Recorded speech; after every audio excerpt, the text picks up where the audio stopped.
On this episode of these funded competitions that I'm in two competition in this the funding pips and the my forex funds one, but I'm still taking the same trades on both accounts.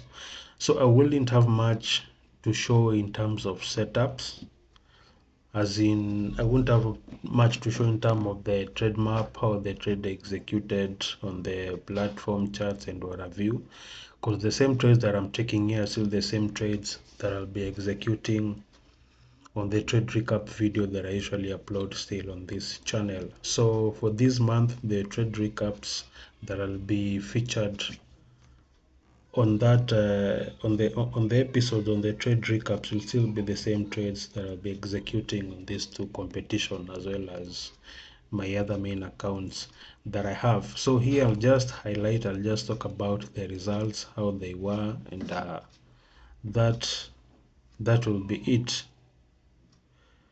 That will be it. So to begin with, this on the election day, I don't know if I click it will show the trade.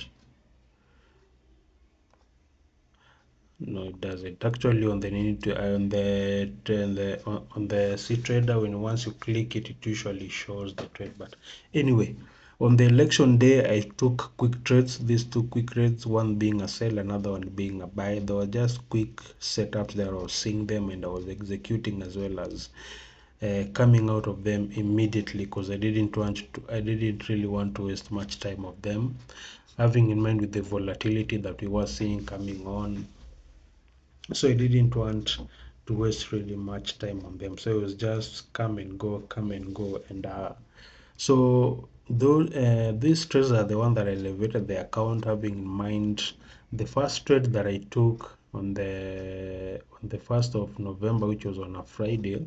It was a 300 profit. So adding this plus accumulating the losses that I took up here, they all sum up to 700. So I'm closing up into the 1% of this trade. Remember, my target is to hit 10%. So I'm targeting 10,000 on these two competitions by the end of the month. Will I hit it? I don't know. It will depend on the executions that I'll be taking.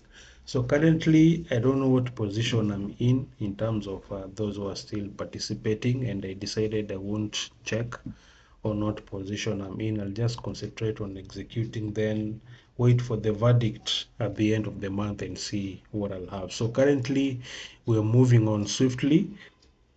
Then come 8th, this was 6th, the following day after the elections. I was still cautious. Now here, I had dropped down my positions on which I was executing on, and I was really cautious coming on to this gold trade. Actually, no, this was a sell trade that I executed, still very low on on the sizes, as I was still cautious, not knowing where the volatility was going to kick in. So at this time, Trump had been announced winner. Yeah, at this time he had been announced the winner. So there was still much that was about to happen. So I was still cautious, waiting to see what will unveil. So that was that. Then this one, I just clicked it by mistake. It wasn't a trade that I wanted to take. I just clicked it by mistake and I closed it again. So coming on the following day again, after the elections, this was on a Thursday now. Yeah, this was on a Thursday, and this trade I've highlighted it I've highlighted this trade on the whatever on the trade recap. This trade did not feature, but I've analyzed it on just click quickly reflections. I didn't record it, but I've managed to talk about it since I executed it here. But on my other trades I was simply back testing it, and I decided to just execute it here. So the first trade ended up being a loss. I took a sell, then I was stopped out actually, but on the trade that you're going to see me talk about it, I reversed the trades on that platform. But here my stop loss was quite close, so it was triggered. Then I immediately re-entered again, and I profited back on that trade, bringing in some of the profits. Then now coming on Friday, come on Friday, these two last trades, which I managed to record them on the trade recap.